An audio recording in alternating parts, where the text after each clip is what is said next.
Thank you for joining the webinar. While you wait for the program to start, please take the time to register as an Ansara member if you haven't done so already. The fee is only 50 ringgit for a lifetime membership. Don't forget to hit the subscribe button so that you can enter the chat to ask your questions. If you are having trouble accessing the chat, please send your questions via WhatsApp. You can find the link in the chat. Please include your name and badge here when posting your questions. Enjoy the program.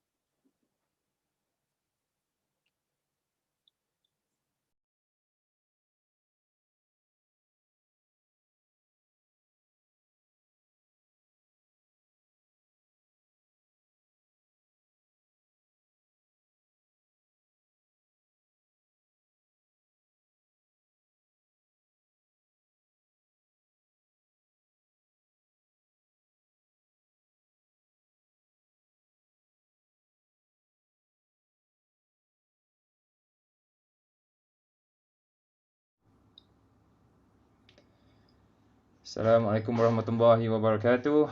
Apa khabar semua? A'udzubillahi minasyaitonirrajim. Bismillahirrahmanirrahim. Alhamdulillahirabbil alamin wassalatu wassalamu ala asyrafil anbiya'i wal mursalin wa ala alihi wa sahbihi ajma'in. Again, welcome to our fourth episode for TMTV videos and voices. Minta maaf tadi ada masalah teknikal sikit.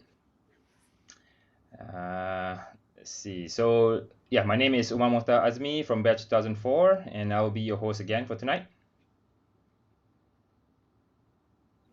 Hi guys, it's me again, Sarah from batch 2020, and I will be co-hosting with Umar. So are you guys excited for tonight's episode? Stay with us, and our speaker for tonight's episode, Ahmad Afiq, will share with you guys about looking inwards. But before we started our agenda tonight, I wanted to remind you guys, if this is your first time joining us, be sure to subscribe to the ATZ channel so that you can enter the chat for our Q&A session later. Please hit the bell button to turn on notification as well. Ladies and gentlemen, tonight, are you working to achieve something in life? So, for this episode, we will follow Ahmad Afiq's journey in searching for the one thing he wants in life, to be happy. We will dive deep into his experience after school from a college student to a clueless fresh graduate in this competitive world. Eventually, he will describe how, by looking inwards, he got a little taste of happiness he's always been longing for. I pass the session to Afiq. Go ahead, Afiq.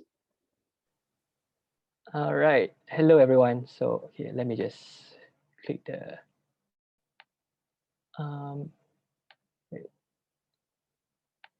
Wait. I cannot share my screen. Sorry about it. You should be good now. Okay. Right. Okay. Awesome.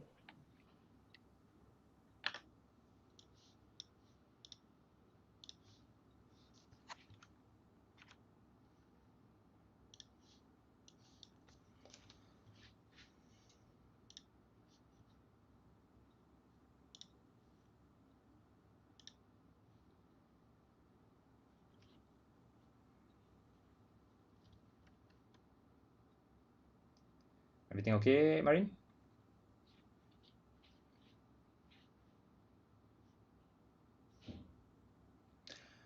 Yeah, I think we lost Afiq.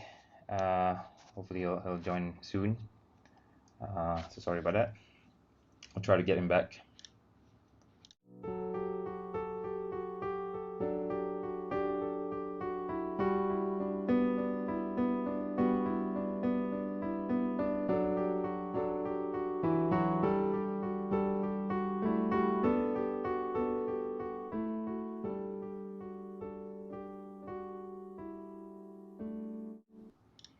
Yeah. Can you guys see it now? Yep, you can see it. All right. So then we can start.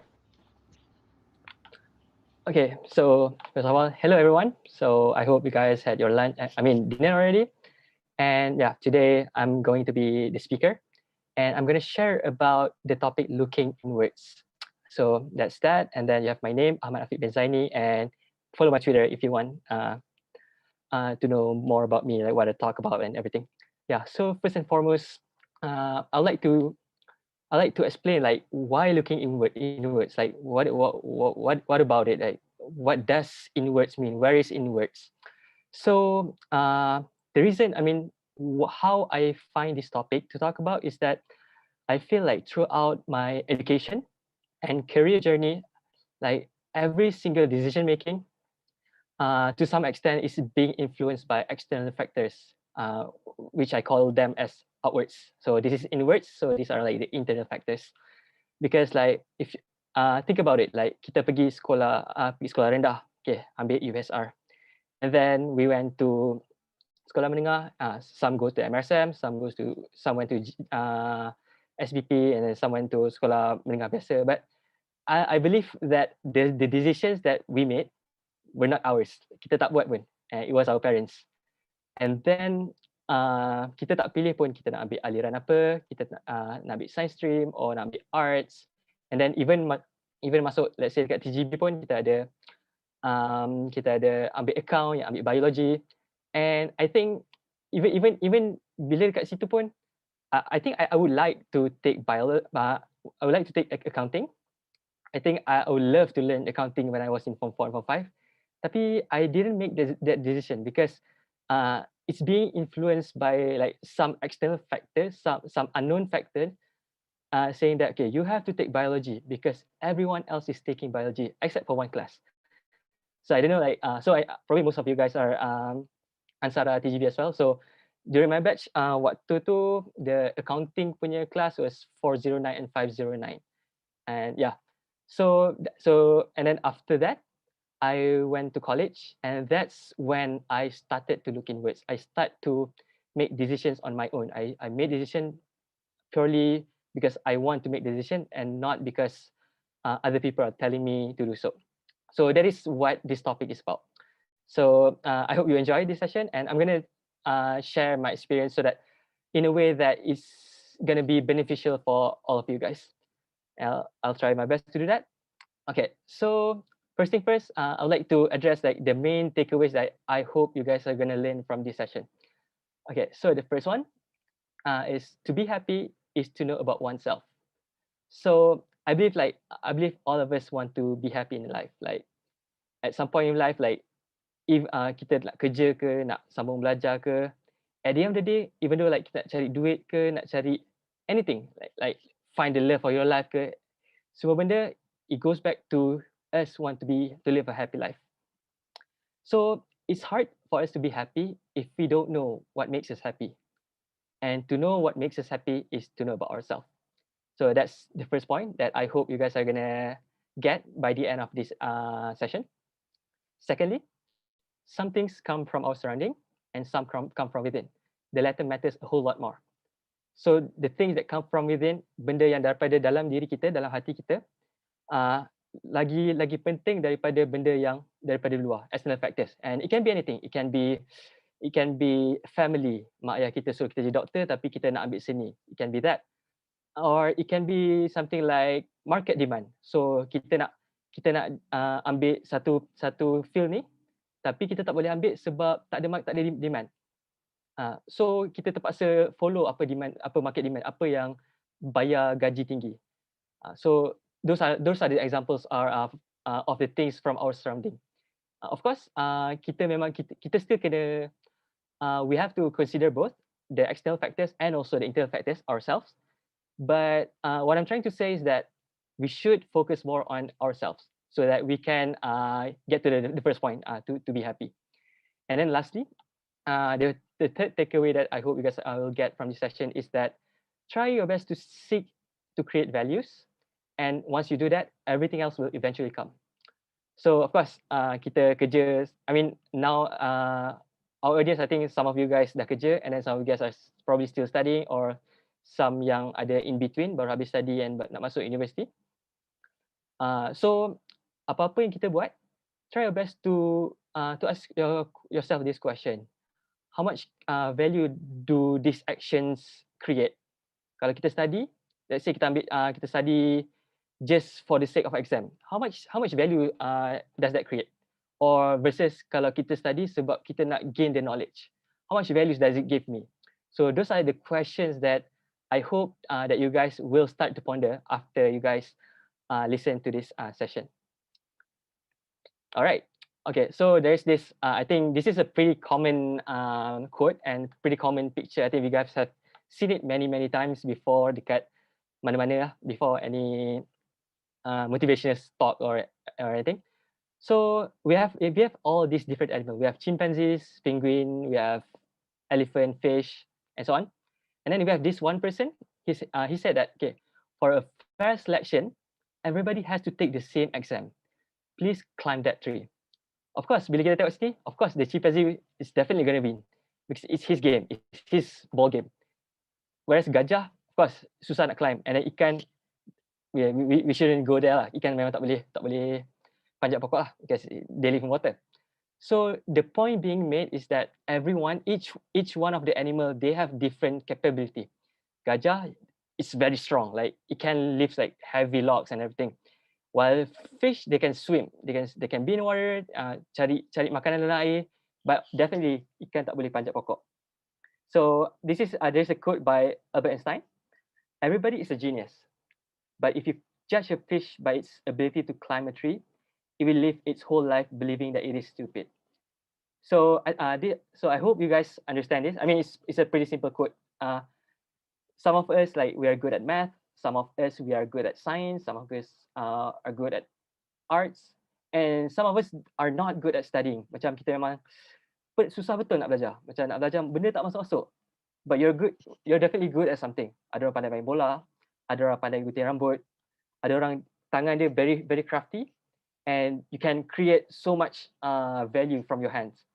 So the point being made is that try. So this goes back like to the takeaways that I showed just now. First, you have to know about oneself. Kalau ikan tu dia tak tahu pasal diri dia, it will try its best to climb the tree.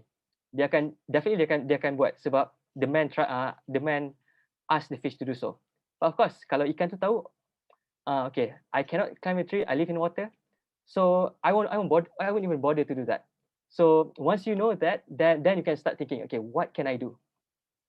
And the second thing, the thing that come from our surrounding, and in this case is the man, and then dekat bawah ni is the education system. That is the surrounding. I mean, I'm not saying that our education system is bad, but it is heavily biased towards certain types of people. Like myself, I gotta admit, like I am good at studying. I am good at taking exams. So the education system really fits me well. I mean, that is, I'm lucky in that sense because, like, of course I had to work hard as well, but I believe that I don't take as much effort as anybody else because I have kelebihan sikit lah kat situ.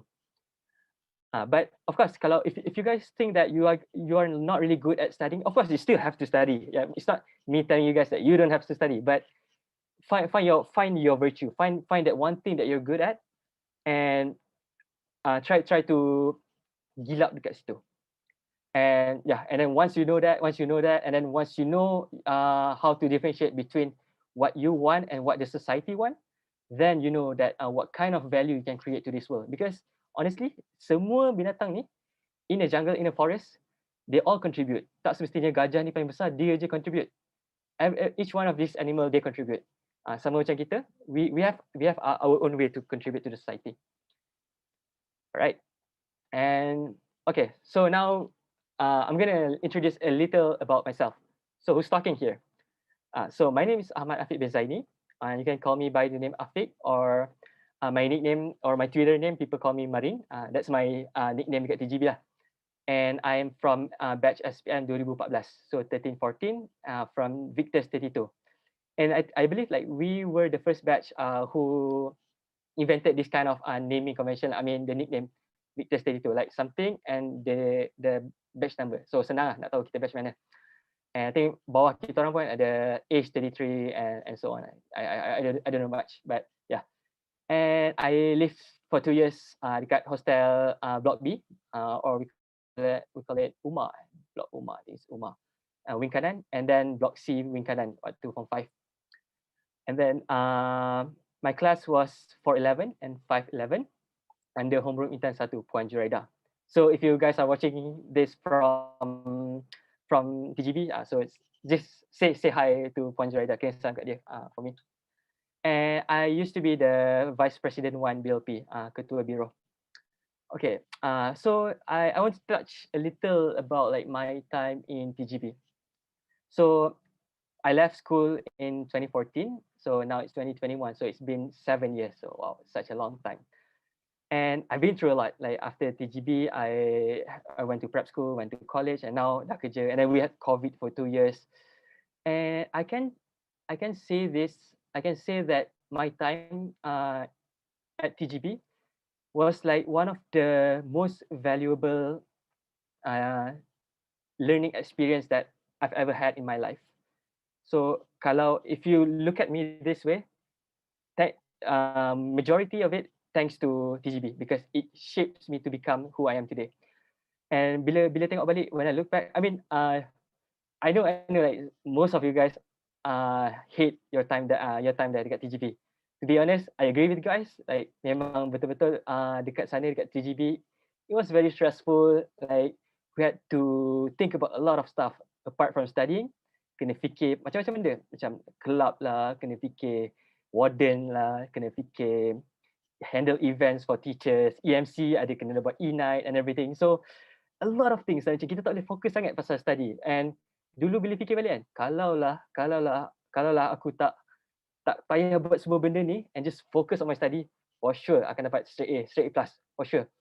Tapi bila dah lepas 7 tahun tinggalkan sekolah, now it got me thinking.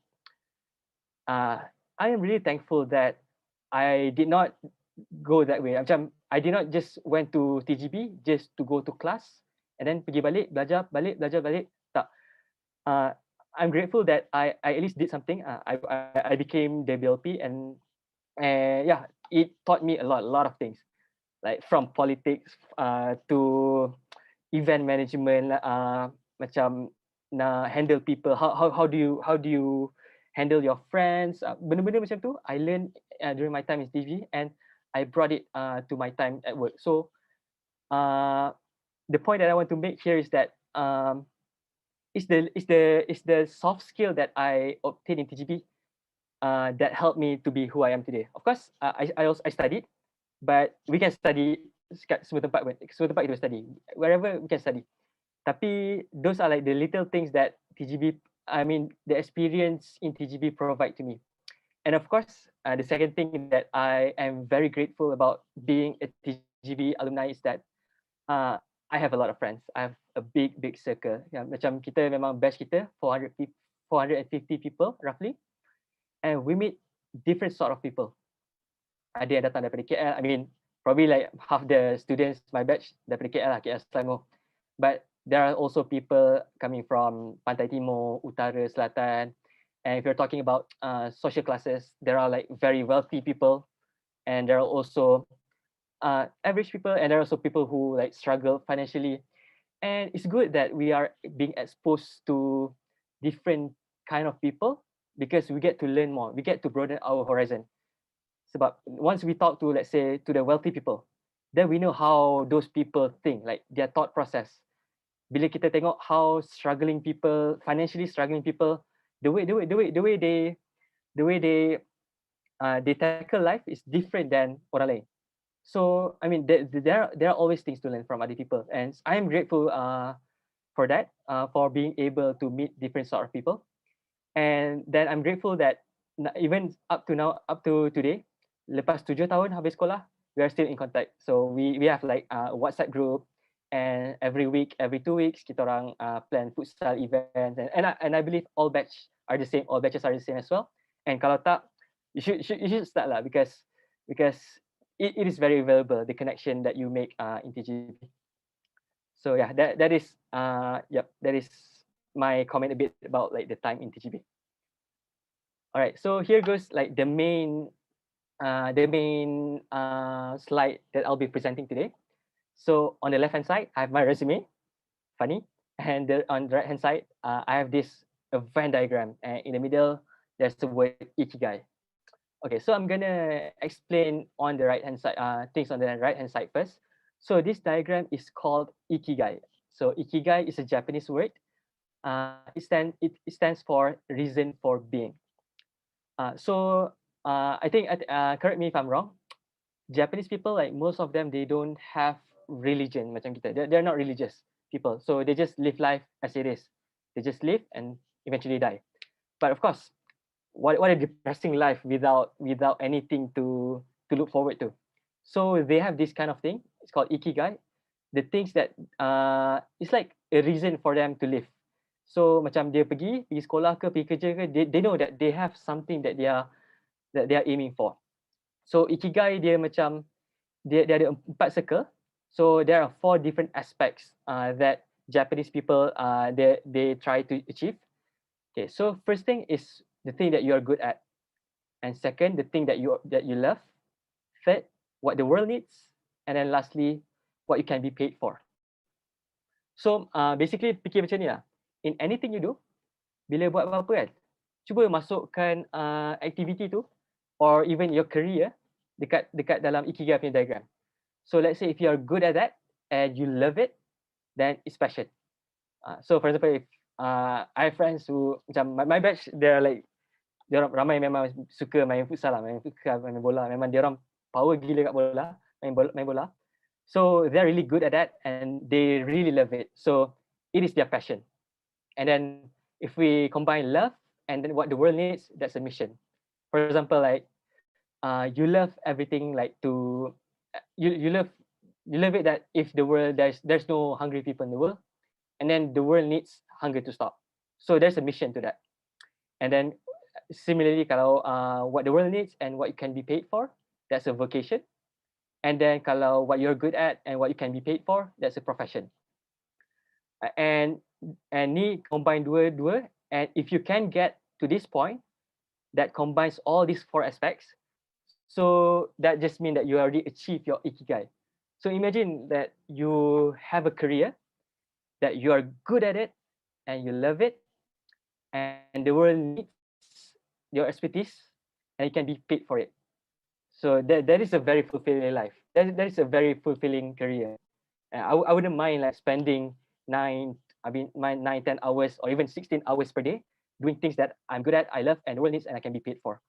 So I believe this is the thing that we should be aiming for in our career. Of course, there are also other different ways to define it, but this is one of the way. Like if you don't know, like if you are still macam mana still tak tahu lagi and still clueless what you want to do, probably you can use this as a guide. All right. So that is a bit about Ikigai, and then I want to relate a bit about like the main topic, which is looking inwards. So if we are to draw a line, if we are to draw a line here, dekat sini, tak tahu boleh draw. I don't know how to use Zoom, but it's alright. Kalau boleh draw a line kat sini, semua benda yang kat bawah ni, this is outwards. What the world needs, dunia luar kita, our surrounding, our society, our environment. And then what you can be paid for. So this is also outwards, macam the market demand lah. If the work, there are a lot of demand to it, so you can be paid more lah. And whereas kalau dekat atas kiri ni, what you are good at and what you love, this is the inwards part, like the thing about you. So kalau boleh, we want to have this aspect as much as this aspect. And I believe a lot of us, we tried. I mean, we didn't think much about this too, honestly. I mean, at least I didn't, because before I know about all about this, like I just think about, okay, apa career yang paling glamour? I mean, career yang paling macam banyak duit and yang paling macam banyak kerja, senang dapat kerja. What is the market demand out there? Like during my time, it was probably like engineering and probably apa lagi doctor, pharmacy. So and now kita boleh dengar like on the rise macam software development, big data analytics, those sort of career. But of course, if you really love, if you think that you're good at it and if you love it, you should pursue it. But kalau it just dia dekat sini tapi dekat sini, probably should rethink. I mean, we don't know whether you're gonna love it or not, but yeah, it's something that worth thinking about. All right. So after my time at TGB, so I applied for a scholarship under MARA. It's called MADPP, MARA American Degree Preparatory Program. So it's a program that prepares students to study to the US. So I did my time at KKTM Ledang for the preparation for 8 months, and I did SAT, which stands for Scholastic Aptitude Test, I think. SAT ni basically is a is a standardized test macam dia macam SPM, but it's just like 3 papers. It is for people who wants to study in US punya university. So siapa yang pergi high school dekat US, they will definitely take SAT lah to get into US punya university. If you have watched the bad movie, so movie tu is about them cheating SAT test. Of course dalam movie tu dia nama it's not SAT because they didn't get the rights, I think. And then we also at that time at KKTM Malaysia, which stands for Test of English for Secondary Language. So if you are like going to UK ke, so you might have taken IELTS. So it's similar to IELTS lah. And kat Malaysia it's MUET lah. So dia ada speaking part, dia ada writing part, and dia ada listening punya part as well. And then so this bila dekat KKTM Ledang, so we didn't have to choose our major. So all we have to do, all we know that we are going to take STEM punya major. STEM stands for Science, Technology, Engineering, and Mathematics. So it can be anything. So from science, it can be like social science such as economics, such as finance, or it can be natural science or hard science such as chemistry, biology, or it can be any of the engineering like semua mechanical, electrical, or it can be any from the technology or from mathematics punya field. So like I said, waktu sekolah rendah, waktu sekolah menengah, waktu sekolah lower form, upper form, everything was set to stone for me. Like semua benda okay. After sekolah kita masuk MRSM. So I went to MRSM KKB for Kuala Lumpur baru for 3 years, and then after that memang kalau if you want to succeed, if you want to have like a better chance of success, then you go to PKP school. Is it PKP? Yeah, I think it's PKP. TGB, Kuantan, Taiping, Pengansipa. So everything is set to stone. So I didn't really have to choose because I know that okay, after masuk MSM ni, and then masuk university, everything is set to stone. So bila dah habis dekat TGB, so now we had to take STEM, but now the question is what do I take? I don't know. I didn't know at that point of time. I just know that I applied for university and I had to take STEM. There was a time when the program coordinator dia sediakan satu list. They just wanted to survey, okay, what majors, what degrees do you guys want to take? So there were like 185 of us during the at the program for my batch. So when I look at the list kan, I can say that about like 70 to 80% of us tulis kat situ engineering, some sort of engineering, mechanical, electrical, chemical, semualah 80% lah nak ambil engineering. So you got me thinking lah macam okay, probably I should take engineering as well because everyone is doing that kan. I mean it's a no-brainer lah. Kalau semua orang ambil engineering, why shouldn't I take engineering? So this is the looking from outwards perspective punya thinking. Sebab I didn't ask what do I like, what I want. I don't even know what I like because I just know that I go to school and I study, I do well. Tapi tak pernah fikir pun macam okay, what do I want in life? What do I want to do? What apa benda yang buatkan saya happy? So I never thought of that. Yeah, so waktu survey tu, and then bila tengok okay, member housemate roommate semua pilih tiga engineering, okay lah, fine, mechanical engineering. Okay, tapi it was just a survey lah. And then bila dah masuk dekat bila dah start buat application for college, then waktu tu lah memang kena betul-betul pilih kan. So waktu tu lah really brainstorm, okay, what I want to do. Luckily at that point of time I didn't select engineering because I think my reasoning was because I didn't like physics.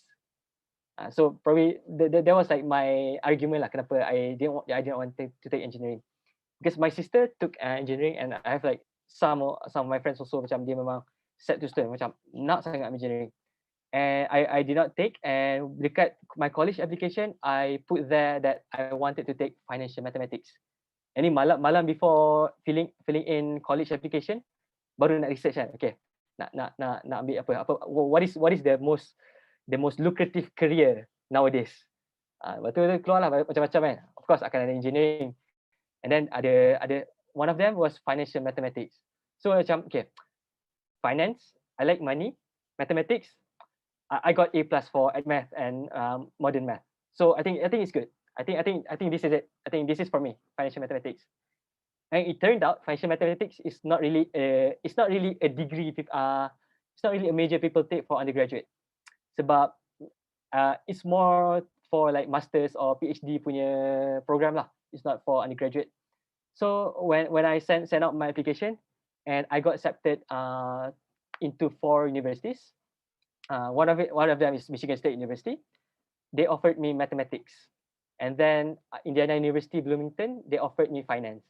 So because I put financial mathematics, so some of the colleges they bagi mathematics, some bagi finance, and then the other two it was University of Iowa and University of Arizona. And I didn't remember like what they offered, but yeah, my top 2 choices was Indiana University to take finance and Michigan State University to take mathematics.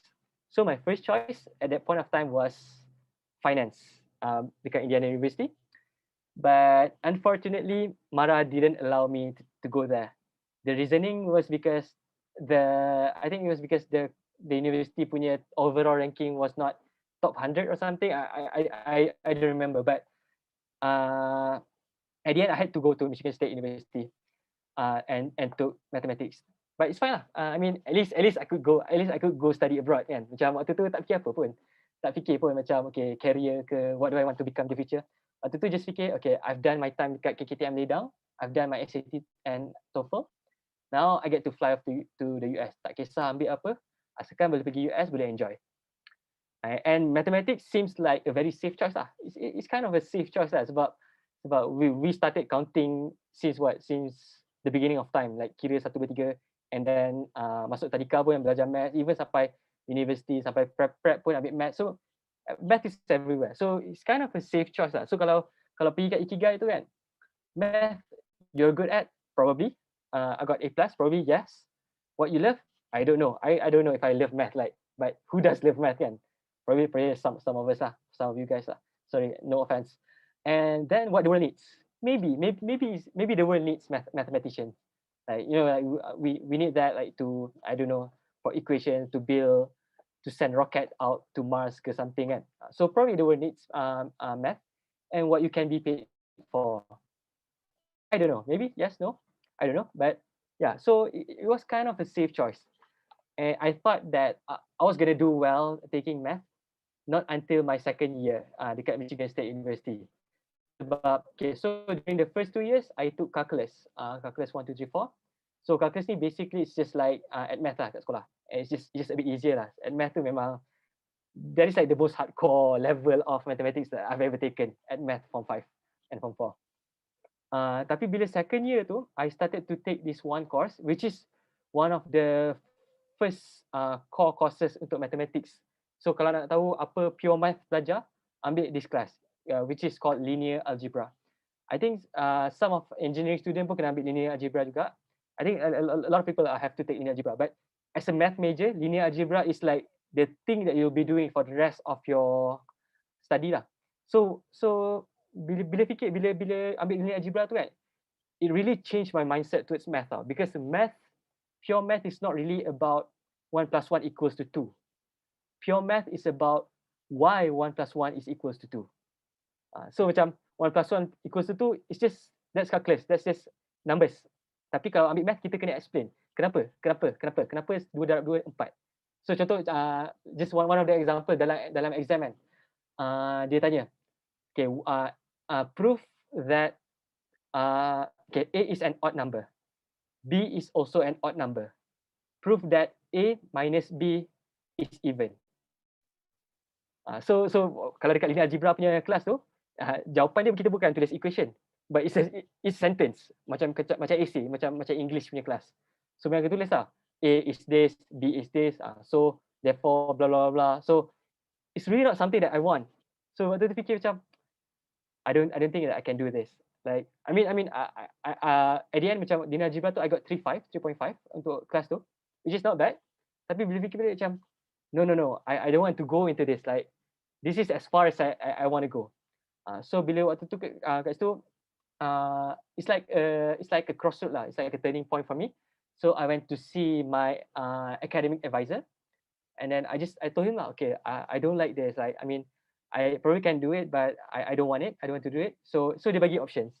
Okay, if you don't like math, you can be doing other things from our in our department. So dia recommend lah ambil actuarial science or statistics. And then I took both. Because I mean dia dengarkan C lah, dia dua-dua kan. Tapi basically macam I took actuarial science, but to get the statistics punya punya certificate ni, I just kena tambah probably like 3 or 4 courses, tak banyak lah. So macam sambil menyelam minum air lah. So why not kan? So and you guys might be thinking lah, okay, what is an actuarial science? What does an actuary do? So I mean, kalau nak cakap, kalau lawak dia, actuarial science is the science of dead people. So we study why people that die. Basically, it's all about probability lah. Macam kita tengok, okay, you are 50 years old. What are the chances that you die today? So akan number lah. Every one of us, kita ada number lah based on our profile. So that is what actuaries do lah. So we look at like the data. So let's say we have like mortality data. So data orang mati umur berapa semua. We have all these collections of data, and then from that data, we make conclusion. Okay, for people at the age of 50 years old, they are like 20%. They have 20% chance of dying. So that is actuarial science. So we study the probability of people dying or living. Tapi tu dia punya basic lah. Dia punya, and then once dah tahu the probability, then we can turn that knowledge, the probability, into actual numbers, into money lah basically. Because eventually actuarial science punya result output dia akan digunakan oleh insurance company to price for insurance. So you might be thinking lah, kenapa? Okay, so if you guys have sign up for insurance kan, I'm just paying 200 per month, tapi I get covered for 1 million every year. So where does the number come from? Kenapa kita bayar 200 dapat 1 juta? So the science behind it is the actuarial science lah. So that is what actuaries do lah. So it involves a lot of math, a lot of equations. So if you're into macam into equation, suka main nombor, and then into programming, yeah, you can try to venture into actuarial science. Yeah. So and then during my 3rd year, so there was macam an announcement lah, ada this new major. I mean not major, this new minor. It's minor in insurance and risk management. And for me, it's a no-brainer thing lah, because I am an actuarial science major, and actuarial science punya product tu pun dia akan guna for insurance and risk management. So I took that as a minor as well. And yeah, so basically I forgot to mention this, but for actuarial science kan, dia punya main subjects that you need to take if you want to take actuarial science are mathematics, of course. Obviously, you have to know math, you have to know statistics, and then you have to know economics and also finance. So these are like the 4 major courses lah, major topics that you have to master kalau nak ambil actuarial science. Because it involves probability, and then to turn probability into numbers, that's where economics and finance comes in. Right. Okay, so moving on. So after waktu dekat kelas minor ni, minor insurance and risk management kan. So I used to think that I am a very technical person. So I can do math. I can do very complicated equations. I can do that. So I used to think that, okay, this is me because I'm very good at it. Tapi bila ambil minor in insurance and risk management kan, because I had a professor. So the professor is like the administrator of the program lah. So his name is Eric Wagner. So I remember him because he's a very great guy. So class dia always at 7 p.m. because he has a day job, and his day job is as a financial planner. And yeah, memang waktu setiap kali dia datang kelas, dia akan datang with 3-piece suit. Akan datang pakai blazer, pakai vest, pakai shirt, pakai tie, and very classy lah, very smart. Because he's the one who he's facing the clients. So kerja dia jumpa client, and then cakap lah, okay, plan about their finances. And then he has all this certificate lah, dia ambil CFA, CFP, all semua benda yang ada related to finance, he has it all. So bila when I took that class kan, I was like, okay, wow, this guy is very cool, and I feel like I want to be like him. And I feel like, okay, okay, screw actuarial science, screw statistics. Probably I should be like him. I see myself more like him than being an actuary who crunch numbers behind the desk. Yeah, so I think maybe that's what I want to be. Yeah, so eventually after I finished my study dekat MSU, dekat Michigan State University, uh, I I finished in December 2019 and I went back to Malaysia in January 2020. Lepas tu I straight away I enroll for this certificate, kecil sikit, certified financial planner. So this is the same certificate yang Eric ambil lah, the professor ambil.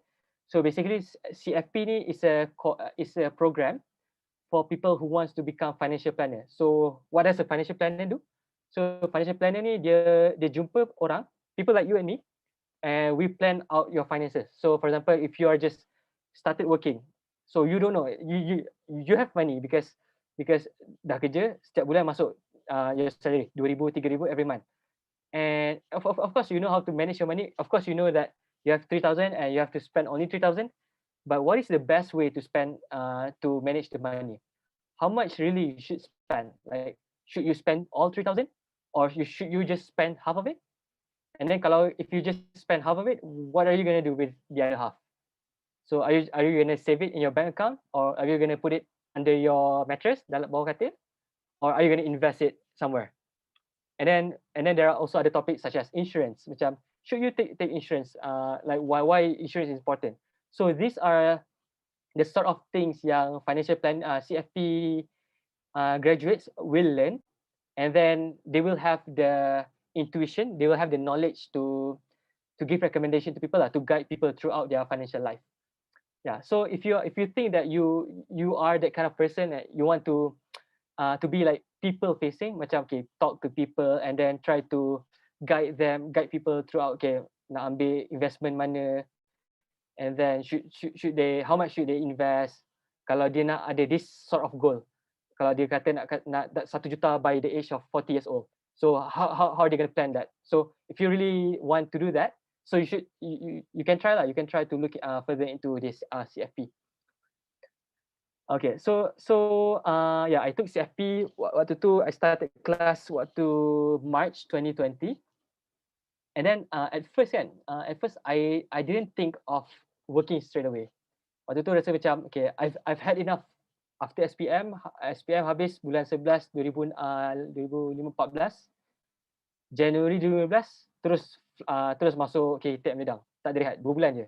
Tu pun dah tahu nak study. So just macam cuti semester je lah. After KTM Ledang, fly US. And then after balik I felt like okay, I want to take a break. I think I feel like I've had too much lah. Macam penat macam everything is constantly going on. So rasa macam okay, I want to take a break. But eventually that didn't happen lah. So I went back in January.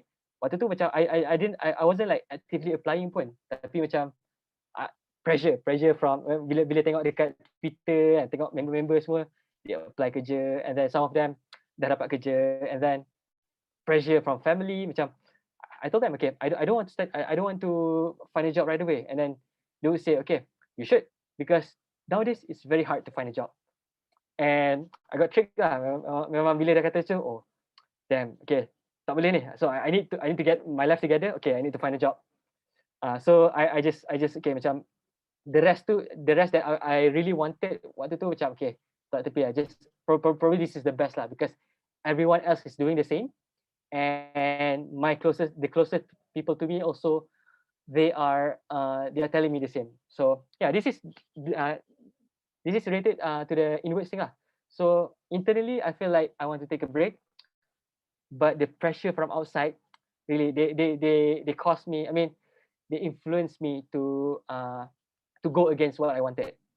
So eventually I got a job with Involve Asia Technologies, which is I mean like following the external punya influence. It's not really a bad thing, but it's just different lah.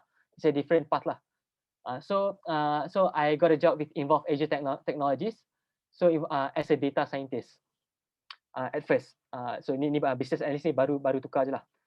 So I work as a data scientist for about one year and 4 months, and sort of baru macam in the past 2 months baru tukar jadi business analyst.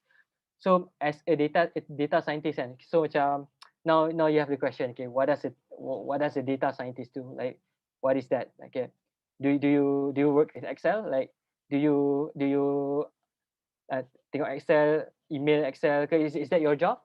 So basically, data scientist is a person who technically, like, they use data to find meaning from the data. So I mean, there's no specific definition to it lah. Tapi kalau if we really want to break it down kan, dekat data punya, in data science punya field, dia ada cabang, probably we can put them into 3 cabang. Satu, data engineer; second, data scientist; and third, data analyst. Okay, so the first thing is data engineer.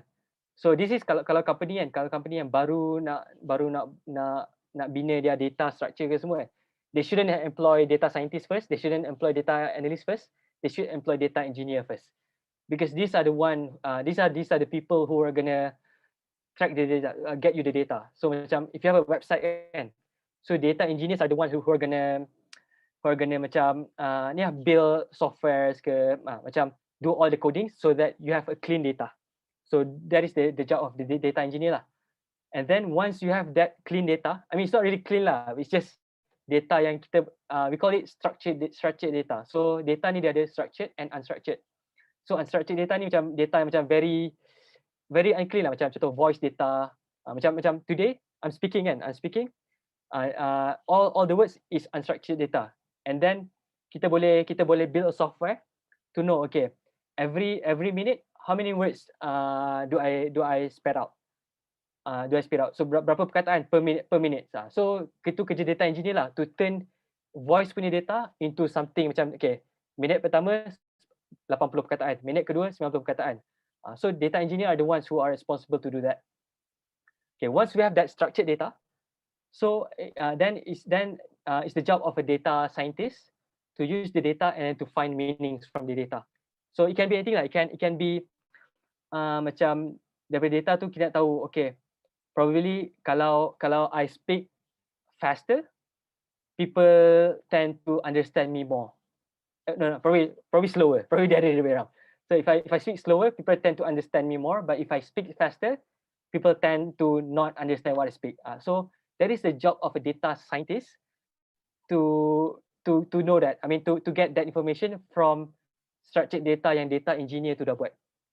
And then on the other side, the other end, kita ada data analyst. So we can say that data scientist ni yang kat tengah-tengah ni kan, boleh je kata data scientist kan, dia boleh buat kerja dua-dua ni, because they are like the people in the middle. Tapi kalau nak kata data scientist ni, I mean, some data scientists are also data engineer because they are very good at the software development part lah. Tapi ada juga data scientist yang macam very good at analyzing numbers. So it can be very vague lah, dia punya definition. So if you really want to become a data scientist kan, so probably you don't have like to focus too much about like the title, but focus more on like what they're looking for. Kalau dekat job description dia kata, okay, they're looking for people who to extract data ke, macam to write codes untuk cari data ke. So that is towards engineer lah. Tapi kalau dia punya job description more towards, okay, to make business decisions out of data. So yang tu dekat this end of spectrum, which is the analyst part. So analyst, data analyst ni dia macam dia more of a front end punya person, because if you talk, I mean, if you have worked in a company kan, you can see the difference lah between people facing, like sales, like marketing, and product facing. Kalau orang yang jenis macam kerja dia just coding, kerja dia just tengok data, boleh nampak the difference of personalities between these two. So kalau lah kita nak expect this data engineer to talk to like the sales people, it's gonna be very hard. It's gonna be very hard like to connect the dots. Sebab the engineer ni, they are very technical. They think in the most technical way. So macam it's hard for them like to translate their thoughts into business language. So that is where like this data analyst, or like my position, business analyst, comes in. So data analyst ni dia macam orang yang bagus at looking at data, but they're also good at understanding the business side of things. Yeah. So of course data scientist pun maybe dia pun boleh jadi bagus juga dekat the analytics punya part. But yeah, like I said, the title can be very vague. You can be data scientist but very good at all things. Tapi I'm sure lah, not everyone is good at everything lah. So at some point of time, you will be macam specialized towards a specific specialty lah. Whether you are more towards engineering or you want to be more towards like the analytics punya part. Yeah. So my job dekat Involve Asia, basically my role is like to look at like all this structured data and then try to combine. I use programming language called PySpark. Is Spark tu macam it's a software for big data. Because kalau kita nak run terabytes of data, it's very hard. I mean, komputer takkan cukup lah. Komputer yang ada berapa 16 GB RAM takkan cukup lah. So we need to have like software lah yang akan distribute dia punya computing power and everything lah. And then so from the raw data, I will try my best. I would try my best to turn that data into something yang the sales people, for example, can understand. So macam contoh sales masuk setiap hari. So from sales masuk setiap hari tu, okay, berapa banyak sales yang kita buat waktu this event? Okay, berapa persen it's more than the regular time. So those sort of thing. So it's kind of fun, so to speak, macam because like I can see things that other people do not see. Macam orang tahu, okay, the engineer tahu, okay, we have all these tables. That's it. And the sales people tahu, okay, we make this amount of money. Tapi dia tak tahu, okay, bila dia buat duit tu.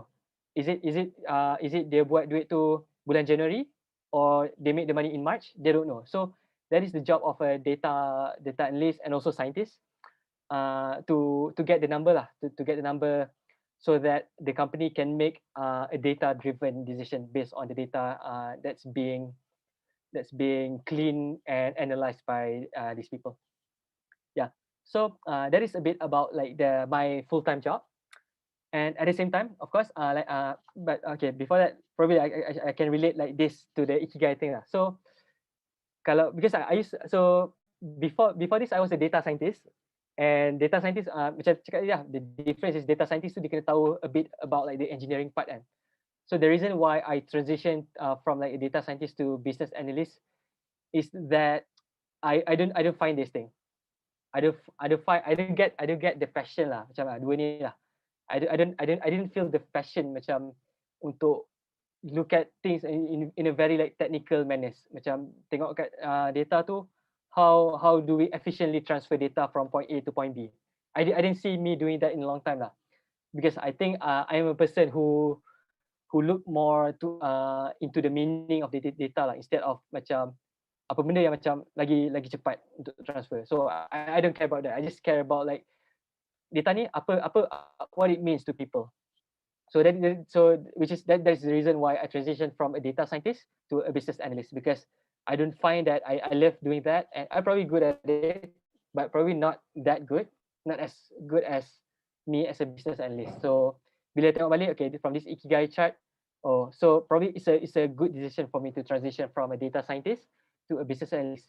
Of course, kalau if I just look at things through like the outwards punya perspective kan, what the world needs and what you can be paid for, probably I will stay as a data scientist, because data scientist and business analyst, for me, the sound of it macam nak market kat orang, okay, I'm a data scientist, macam wow, scientist versus business analyst. I mean, it's not bad nama, tapi macam it doesn't really matter lah for me. This thing matters, tapi this matters as much. Like I said just now, the external factors matter, the internal things matters as well, but the internal parts matter more lah. Okay, yeah. So that is a bit about my day job. I mean my full-time job, but I also work as a life insurance agent part-time. So this is daripada CFP lah. This is actually my passion lah, because for me, like being a data scientist, being a business analyst, like it's good. I think because I'm good at it and I want to upskill myself, but I didn't find myself like doing that thing like for a long time, because eventually I feel like I am more like people facing. I think like I enjoy talking to people. I enjoy helping real people instead of working for a corporations to make money. So I don't think that, I mean it's okay, but if I get to choose, I would rather choose this lah. Just macam to meet people, to help people, and eventually to become a financial planner lah. So yeah, and that's that. Okay, and then this slide. So just a few tips for job seekers. So if you feel so if you are looking for a job right now, or probably like if you're working and trying to look for other opportunities and you find it hard getting interviews and everything. So these are the few things that I can say. I mean, I don't have really much experience, but yeah, I mean, I just said based on my short experience lah. So getting a job is a process, not an event. So what does it mean by that? So ramai orang fikir macam kita nak dapat kerja tu kan, the single one event yang akan tentukan kita dapat kerja tu ke tak is the interview. Ramai fikir macam tu, and I don't think so. I don't think the otherwise, because so lately I've been not interviewing, but I've been macam being like a hiring manager lah for our department. So the process did not begin bila you interview, but it began when you applied for the job. So from your interview kita dah chop lah. Okay, this person A, benda tu okay, orang tu dia macam ni. Person B, orang tu macam ni. Kita dah profile lah those kind of people. So interview process tu macam it's like whether to confirm whether you are as good as you present yourself in your resume or not. And chances are when you already have the interview kan, chances are you already like qualified for the job lah. So when you go for interviews kan, so you don't really have to think that, "Okay, am I?" So ramai orang fikir, I mean even myself when I apply for a job, I would think, okay, during the interview kan, am I good enough? Am I good enough? Like, is the position really suit me well?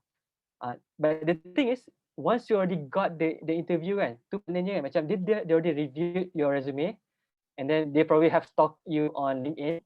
I mean I did at least. So I've already known like the technical part, the technical details, like what you have done and everything. So once you have got the interview tu, macam the qualification is already there. So now bila interview tu, it's just for you to present yourself, macam for them to get to know you. So macam if I interview you, I'll say when I look at you, I'll say, okay, do I want to work with you or not? So what you need to show during the interview is that you are a very pleasant person to work with lah. I mean, you can brag and everything about like what you have achieved and everything, but try to make yourself pleasant, not like macam an overachiever ke, not macam a person too good to be true ke, because that can be quite irritating if you exceed some point lah, macam to brag or anything. So yeah, that's the first point. It's a process, and then after you get the interview also, macam you can follow up with emails and everything. So because the more that the more they see your name, the more likely that they're gonna remember you, and the more likely for you to get a job lah. So that's the first thing. And then second, recruiters, interviewers are humans too, so with feelings and everything. So we tend to think about recruiters, interviewers macam these robots tau, macam machine. Okay, tengok, okay, candidates A, candidates B, mana lagi sesuai, mana lagi better for the job. Actually it's not the case. They're also human. They have their own biases, they have their own preferences. So if you kalau if you're looking for a job, macam interview tu kan, just try to relate to them. So what I did was during my interview, what I did was I researched on the interviewer. Macam tengok dia ni background apa, and then I try to read a bit about like the subject yang boleh relatable dengan interviewer tu, because people like things that are relatable. So even though that you are not good at that kind of thing, even though like you don't know like what the CEO does ke, or the manager director ke, but at least if you get a sense of like what he has done or she has done in the past, and try to say something that is relatable, that can be very powerful, because they will remember things that are relatable to them. So yeah, this is quite important lah, like because they are human too. Try to use that to your advantage. And then the third thing, job description describes a perfect candidate. and nobody's perfect. And this is, yeah, I mean, it's nobody's perfect lah, but yeah, just a side joke lah. So yeah, dekat job description tu dia akan cakap semua benda tau, all the things that they want. But eventually benda tu tak semua pun yang kita akan tahu, and even the current employees pun tak semua pun yang dia akan tahu. And like myself kan, so we were looking for another data scientist previously. I was under the data science department. So when I look at the description, I was okay, I check, okay, first thing, okay, I know this. Lepas tu semua, okay, don't know. I check probably like less than half of the things yang ada kat JD. And I already worked for the company for 1 year. So the point being made is that kalau tengok kat JD tu macam rasa macam takut kan. So don't be lah. You don't have to be so scared with the job description, because that is actually like the depiction of a perfect candidate. So if you check everything, you have the more chances lah to get the job. Tapi kalau tak check semua pun, just try it. Kalau dia kata macam you have to know like contoh kadang-kadang banyak kan dia kena tahu SQL, kena tahu R, kena tahu Python, kena tahu JavaScript. But if you don't know everything, if you just know one or two, it's fine. Just apply and then just tell them, okay, you just know one and you're willing to learn the rest if you are selected for the job. And then last tip is that you only need one. So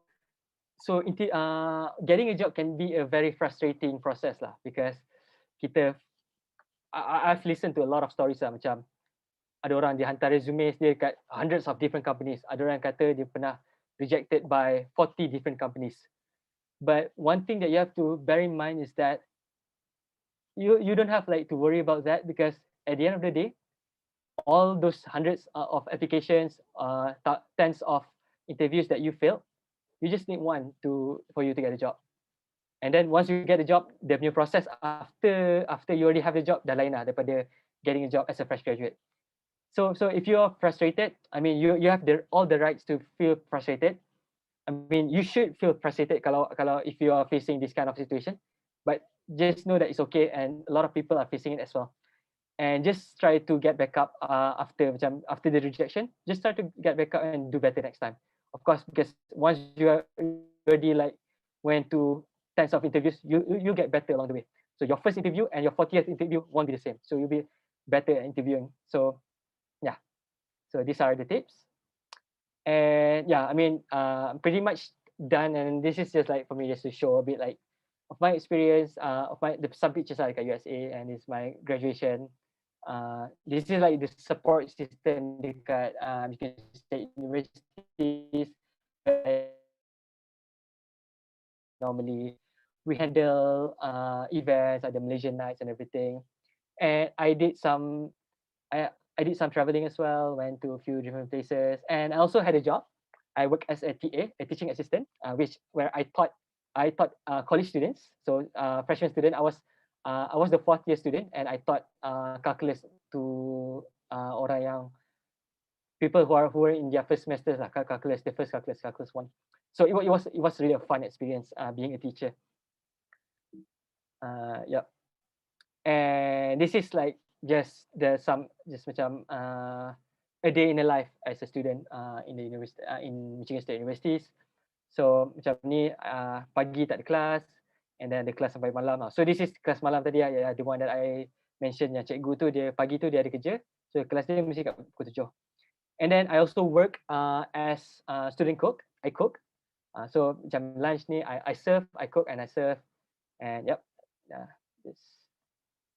And yeah, so there's another meme. It's from the office, and if you guys realize nobody's perfect pun, that was coming from as well. It was mentioned by Pam Beasley. And this is Andrew Bernard. So here he said, I wish there was a way to know you're in a good old days before you've actually left them. So the point that I want to make here is that enjoy your life. Like, try to be in the present. Although that we are forward looking, we are looking far into the future. We have plans after graduate nak buat apa in 5 years, what we have planned. We want to take this and that certificate after we study, what we want to do. Yeah, do that. But of course, please do yourself a favor and don't forget about the present, because once it has passed, it has passed. So it's good to worry about the future, but yeah, live a little, like live your life and try to be as happy as possible. Yeah, and although if you cannot find so many things that can make you happy, actually the little things are the ones that matter. Because bila fikir balik kan, macam from college kan, macam I feel like the things that make me happy kan, dia punya graph tu macam ke bawah. Benda-benda yang buat happy dulu banyak tau. Dulu macam boleh main lah, boleh ada itu ni lah. Tapi sekarang dah kerja ni macam tak ada masa, and then ada masa pun weekend je, and then weekend pun tak boleh buat banyak benda sangat, and then COVID and everything. But then it made me realise lah, macam happiness is not like how many things that we can do, but it's like but instead it is how we approach like the small times that we have towards doing the things that we love. And of course, kalau kita kerja dekat in industry or field that we love, then it's better lah. But yeah, so live your life. And yeah, so just to reiterate the main takeaways. So I hope that the things that I mentioned, I mean the sharing session covered everything. To be happy is to know about yourself. So try to find within yourself like what you like, what you love, and what you want to do. And then of course there are things that are coming from the surrounding and some things that come from the within. And try to make yourself matter as much, if not more than the surrounding. And then thirdly, seek to create values. And once you do that, everything else will eventually come. Yep. So I guess that is the end of my presentation that I have prepared. Yep. Thank you. So let's get back to Umar. Thanks, Afiq. Very good. I think just quick question before we go on break. I think Dr. Asri tanya, why your nickname Marine? Oh, okay. So I mean, that is like the question that people always ask. Kat mana-mana pun they ask. But Marin is a footballer's name lah. So waktu tu we went from MSN Kuala Lumpur Baru to MSN TGB. So macam semua orang macam acah-acah. Okay, we don't want to be the same person. We want to have a new identity. So macam seorang-seorang lah cari nama pelik-pelik lah semua. Seorang Marin lah, seorang Godzel lah, macam-macam lah. And then macam melekat pula nama tu, and sampai sekarang melekat. So that's the story. What is it, like Marco Marin? Yes. Okay. I'm a Chelsea fan. I see. Yeah, I guess I think we'll take a break, and then while we are taking a break, intermission, if you guys can type your questions in the chat, and we'll read it, and hopefully have Marin can answer. All right, Yeah. we'll see you in a couple minutes.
Breakfast, roti telur RM2.50, teh ais RM80. Lapar lagi tambah kuih RM70.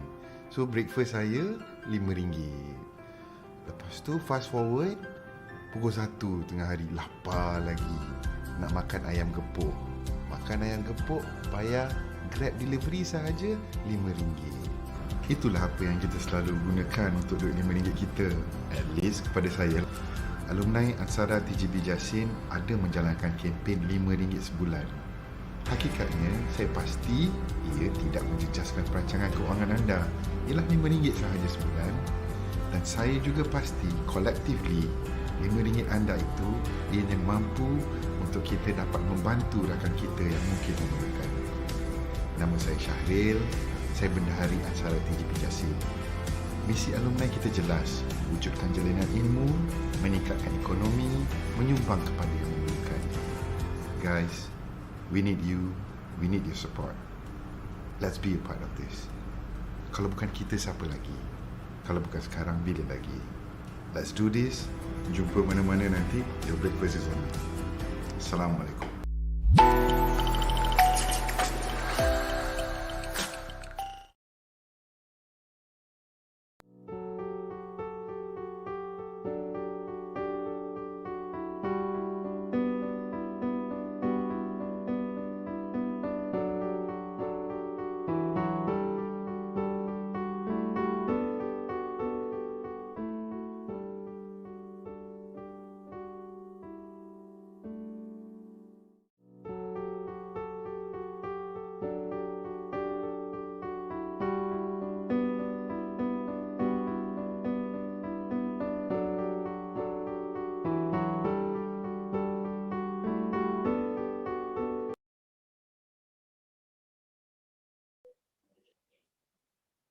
Thank you for joining our webinar session. Let me share with you an interesting fact. ATG is a non-profit organization which supports all of its members, including current students, alumni, and teachers through various programs. Funding for these programs comes principally through generous donations from MRSM TGB Jasin alumni, just like you. So let's consider to register as a member of ATG. Invite your batchmates and make a difference. We are also looking to be part of our media team. You can be a photographer, videographer, web developer, graphic designer, and many more. So let's be part of our team. To find out more about this, you can just click on the link in the chat.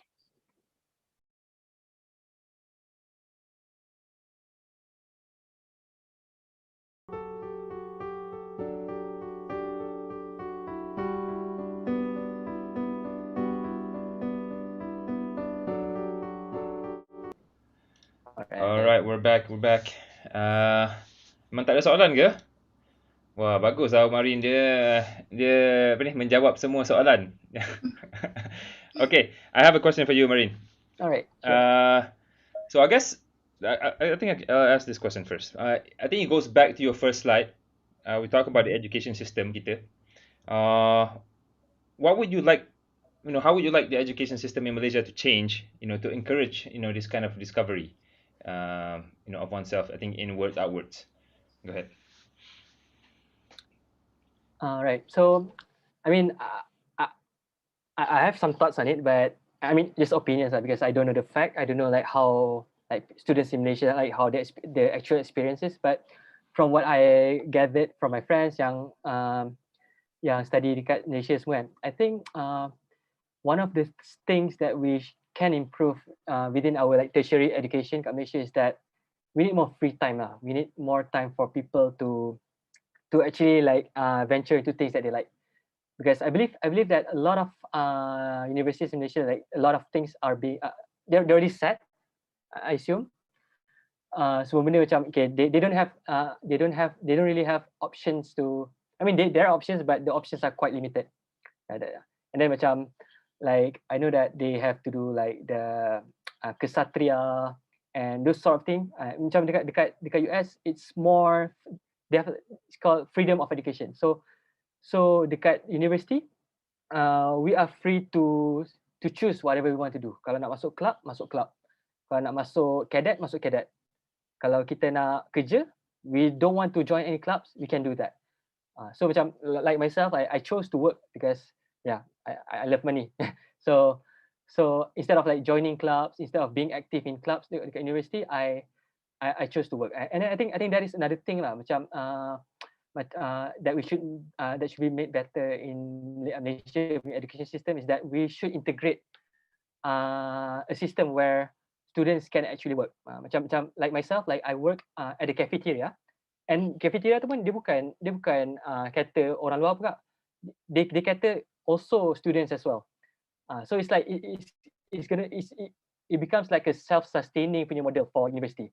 So yang kerja kat situ pun student, yang makan kat situ pun student and lecturers and professors and sometimes the police officers. So orang-orang kat surrounding lah. But the point is that we need to have like a system where students can contribute to the university punya bookstores ke library, those sort of thing. Yeah. I think they got some of those in Malaysian university juga. I'll touch on the high school in the US. For certainly dia ada I think similar to Japan or even Scandinavian countries, where you can go to like kind of a trade school kan, belajar welding ke, belajar programming or in different fields early on in high school. I think that's something that perhaps we could do. I think we have some, kita ada juga polytechnic semua kan, but maybe we can expand on that. Sarah, you want to read the question from the viewer? Yeah, okay. So we have the first question from Faizal Shaha. He asked Afiq, where do you see yourself in 10 years from now? Pernah terfikir tak? Okay. So thank you Faizal for the question. So kalau buat Myers-Briggs punya personality test, I'm an architect. So INTJ, introvert, the person who looks forward lah. So to answer the question, yes, pernah terfikir, and I actually macam I like to plan my life. So I already plan, okay, after 5 years nak buat apa, after 10 years nak buat apa. So in 10 years I'm 34 years old. So 34 years old, I see myself as a standalone financial planner. So I want to work. Because I think financial planning industry in Malaysia is very very young. We don't have a lot of financial planners. We have a lot of insurance agents. We have a lot of apa nama dia, unit trust agents. But we don't really have people who actually like went through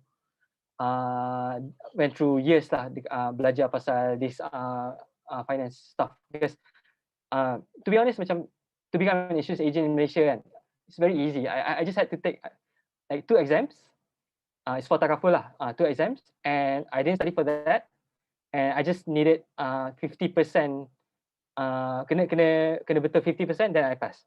So dia punya bar tu is set very low lah. So it becomes a problem towards the people lah, because orang tak dapat advices from the right people, from really people with credential.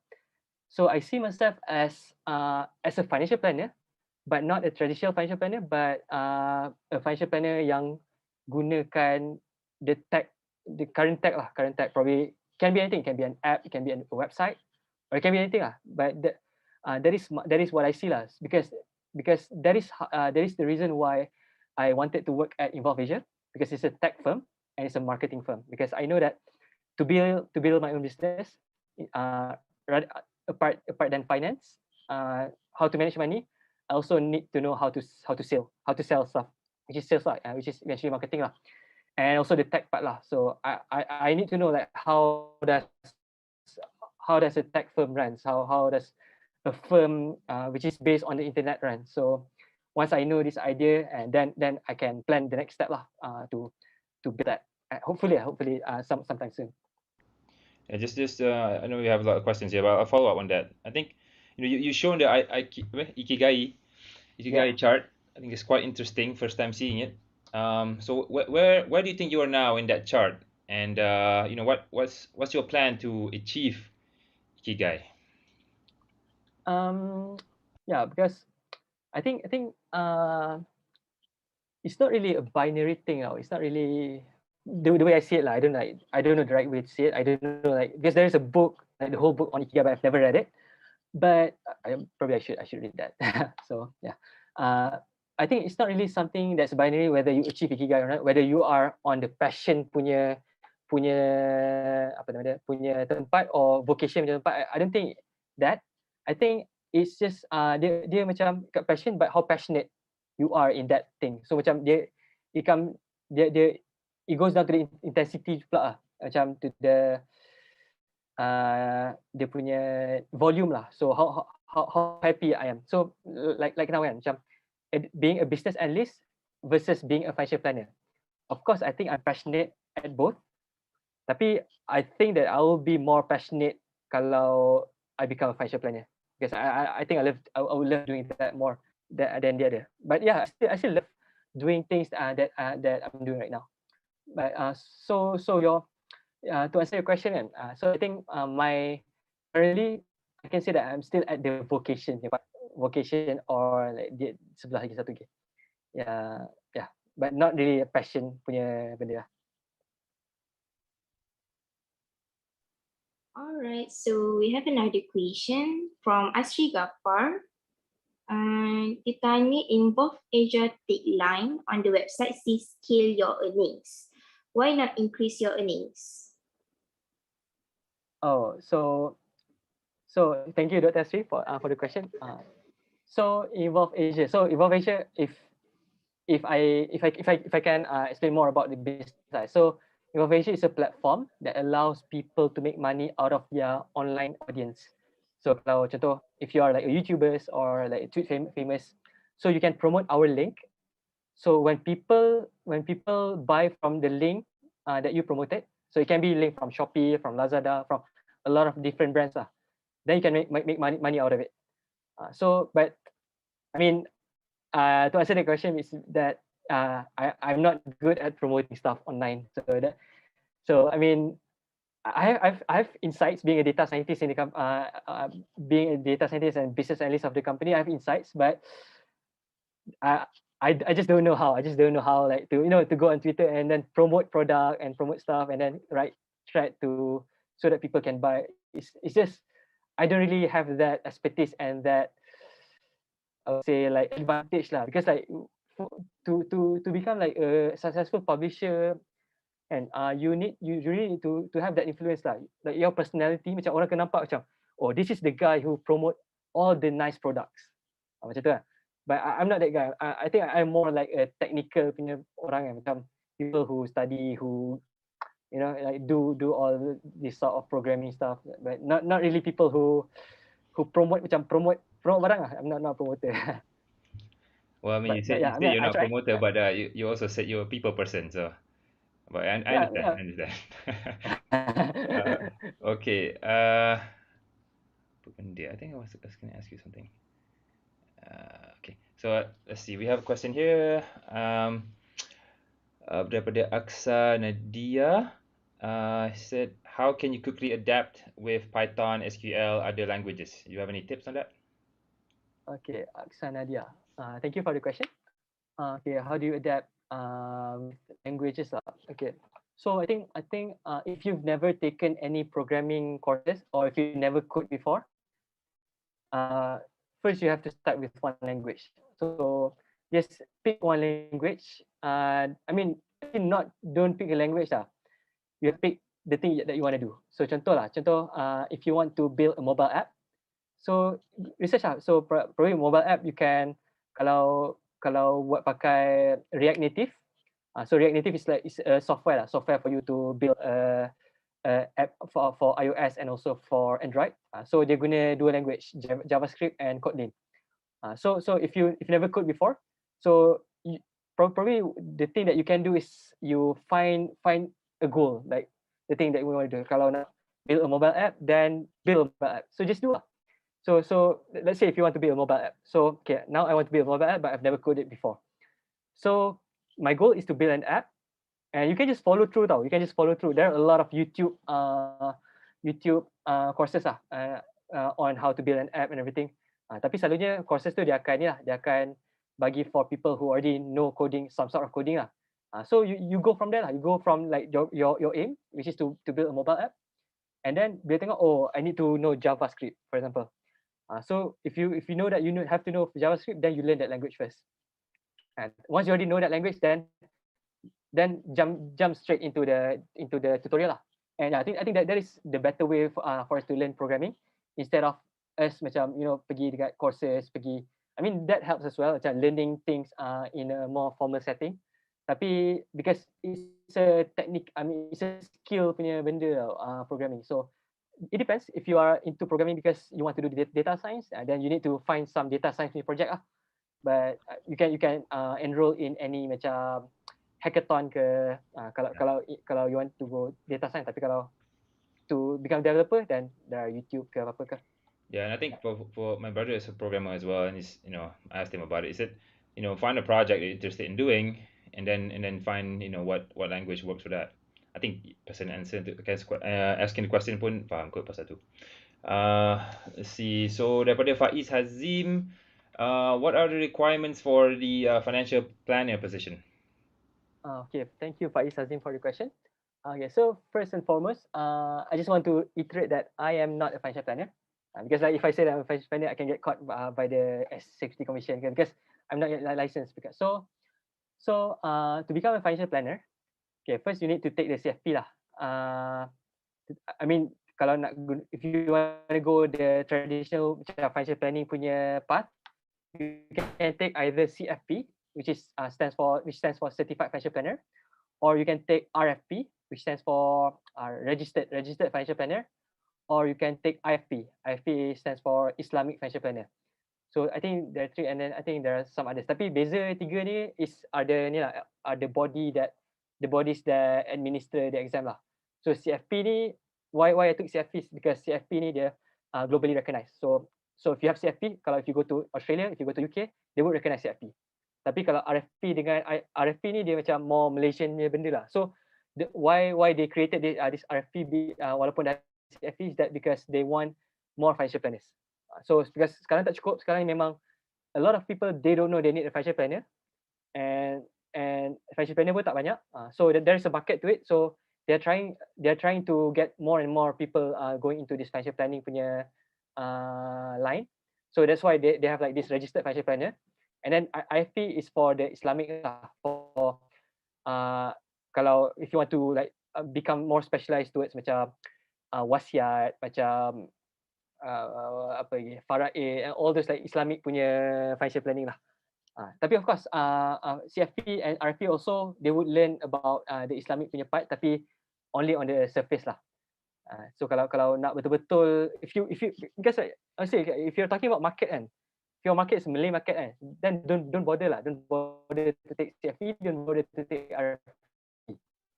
To be honest, so just take IFP so that you can cater your own market. Tapi if you feel like you want to cater the mass market, not only Malay but also like the non-Muslim such as Chinese, Indians, or if you feel like you want to go abroad, then you can take CFP lah. So it depends on like what you want to do lah.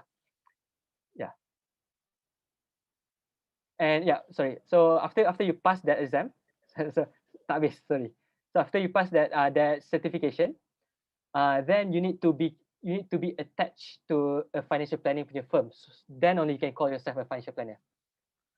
So you have to work lah. You have to work with the financial planner. Tapi work tu not really macam you have to go 9 to 5 lah. Because financial planner dia macam it's more of a freelancers because you work on your own time because you have your own client. So the money you make is coming from your own client. How many people you advise, like what are the fees that you charge them, and then what are the commission that you take in. So the more the more money lah. So a lot of people like macam they do financial planning as a macam secondary thing lah. I mean, not secondary, but they're financial planning, they're financial planners, but they're also something else. So because they can advise people, at the same time they can do their own stuff. Maybe buat business ke apa ke. So normally that's the case lah. Because it's hard to start with, and it's hard to sustain your living just by being a financial planner. Kalau nak start from zero kan. So if you just become a financial planner, so you have no income lah. So now macam like myself, I started as a life insurance agent. And then once I complete like the 4th module for CFP, then I'll think about like being attached with a financial planning firm, and then eventually to become a financial planner. Okay, Yeah, I hope that answers the question. Yeah. On to the next question from Husni bin Muhammad Zaki. He asked, how do you deal with expectations versus reality? Wow.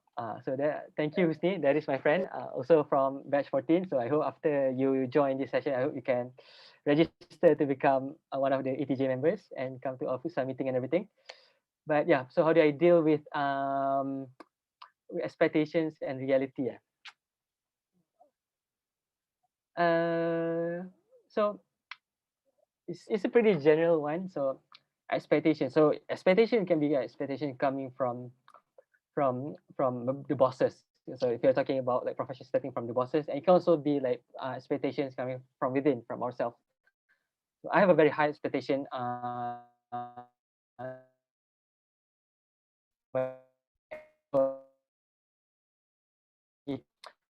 But probably like how do I deal with this? With it is that I tell myself that just do whatever that I am capable of. Kalau dia minta lebih, kalau myself, like if I feel like I don't do enough, then it is me to blame lah. Tapi if I already have done all that I can do, if I have worked my hours 9 to 5 dah kerja, lepas tu dah kerja spend lebih 1-2 jam pun, kerja tak siap lagi, tapi still they expect it to be done, then it is what it is lah. Then I'll just need more time lah. So for me, you just don't give me enough time. I mean that is the way I the way I think about it lah. Selalunya macam, yeah, you can never meet the expectations lah, especially in the workplace, especially if you are from like companies yang macam dia punya setting tu macam very high, fast pace, very competitive. So expectations are there. Tapi so you just have to do your best. But at the same time, kalau you cannot meet their expectations, just let them know. So kalau if they cannot accept that, then probably it's not the right place for you. Right. That's a good point. Let's see. We've got a question from Abang Shahrul. What is your opinion on one who, at some age over 50, underselling oneself by applying for work which is lower in terms of salary and stature, waiting for 55-year-old EPF money release? I guess this is a good question for you, future financial planner. Can you repeat again? For 550 years old, underselling themselves. Correct. Yep, by applying for work which is lower in terms of salary and stature, while waiting for 55-year-old EPF money release. I see. So first thing, I mean, I have to know more lah to answer this like more properly. But first thing you need to ask lah, macam your EPF money, is it enough? And most of the time, EPF money is not enough for you to cater for your living after retirement. And so people most of the time people would need to have their own personal retirement scheme lah, their own personal retirement plan. So if you don't have that, then I think you should do it.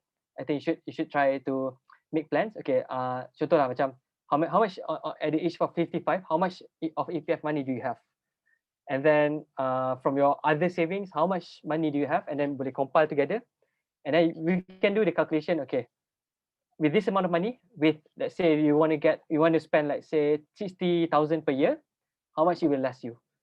So if it's not enough, then the answer will be you need to find a job with a higher pay lah, with something that gives you more money. Tapi kalau if you based on your calculation, if your EPF is enough and if your retirement fund, your own personal retirement fund together with EPF is enough, then I guess this 5 years is like your golden ages lah. Macam you can just do whatever you like. It doesn't matter if you're like understanding yourself, you just do whatever you like to do.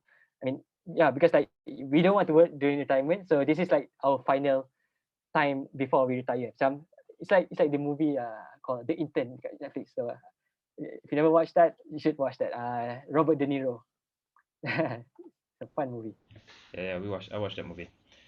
I just want to let everybody know. I know we're a bit late here, but Marin is also a team of our Ansara Muda, and hopefully in the future he'll be taking over and being a host for our webinar program.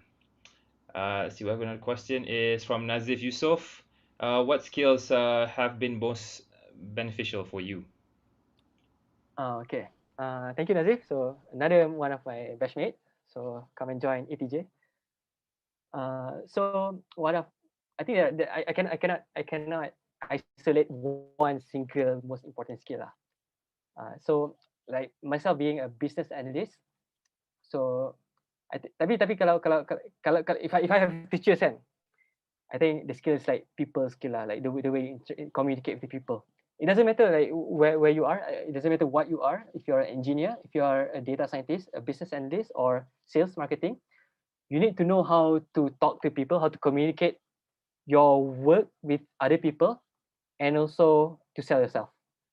So the second part is for you to play office politics lah, for you to climb up the ladder lah. Tapi the first part lah, macam if you're good at doing your job kan, but you cannot convey the messages kan, like for example, like if I'm a data analyst, I can find all the right answers, tapi I cannot convey the right message to the management, to the salespeople. Then all the technical stuff, technical part that I've done, semua benda tu rugi je lah, because people cannot get the gist from the work done lah. So macam, like for example, like if you're like a developer kan, so it's very helpful for you to be able to communicate to your project manager, kalau macam what are the things that you can do and what are the things that is impossible to do, so that you can manage their expectations. Because most of the time kan, in my company and also a lot of other tech companies kan, I mean it's a common theme lah. The developers, they don't know how to convey the message to the project leaders, to project managers. They don't know how to say, okay, we cannot do this, we cannot do that.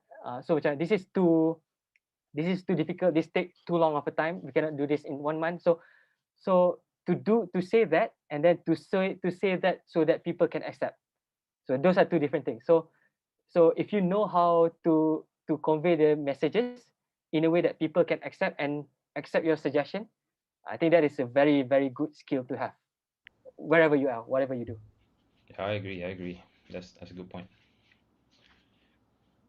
Let's see, we have a go ahead, Sarah, go ahead. We have one more question from Daniel Kushairi. He asks, are you happy now in general and with that you achieve or have so far? Yeah. Thank you, Daniel Kushari or DK, my classmate. So he's in Germany right now.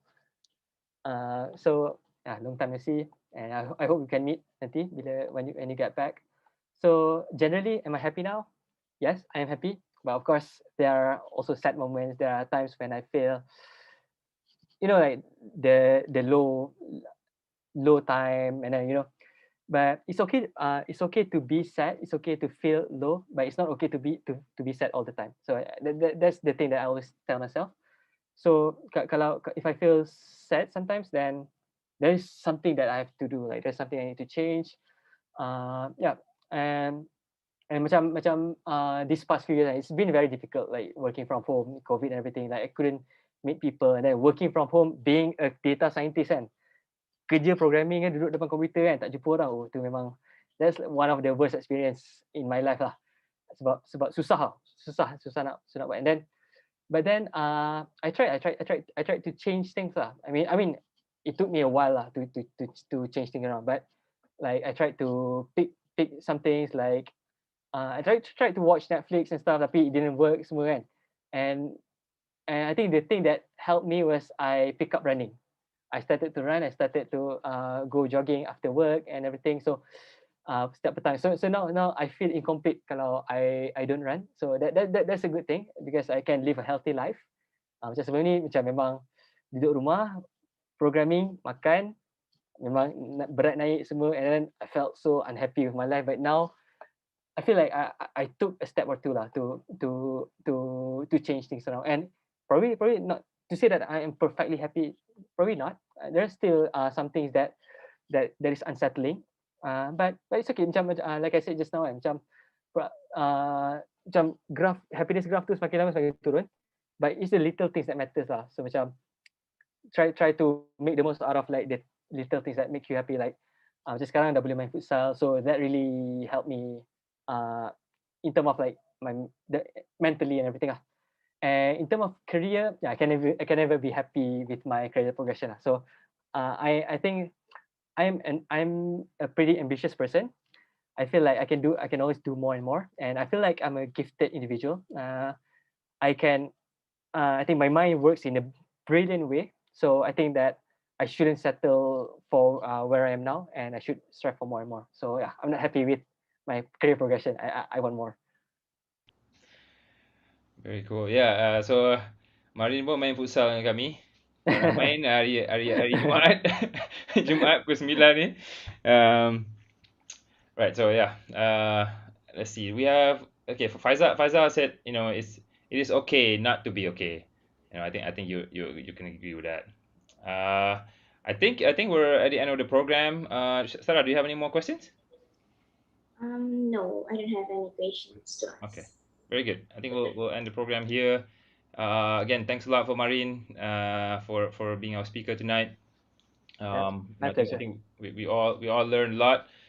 And we hope everyone did as well. And of course, don't forget to join our webinar next week. Our webinar is weekly, Tuesdays at 9 p.m. And like I said before, we are going to try to expand to a weekend program, inshallah. So we'll see. I would like to say now, I think Sarah will repeat this, but we're always looking for new members to join ATJ in general, but also to join our team. We have a media team. We have needs for media crew, videographer, photographer, and also for our program under Ansara Muda, we'll need some hosts and moderator. So go ahead, Sarah. Okay, so we want to thank to the small but dedicated ATJ team members. If you are interested to be a part of our ATJ team, you can contact us to learn more by emailing us at ansaramuda@ansaratgpjasin.org. Thank you so much, guys, for spending your time to watch tonight's episode. Take care, stay safe, and have a great day. Assalamualaikum. Assalamualaikum semua. Selamat malam. Assalam. Terima kasih. Take care. Thank you, everyone. Bye.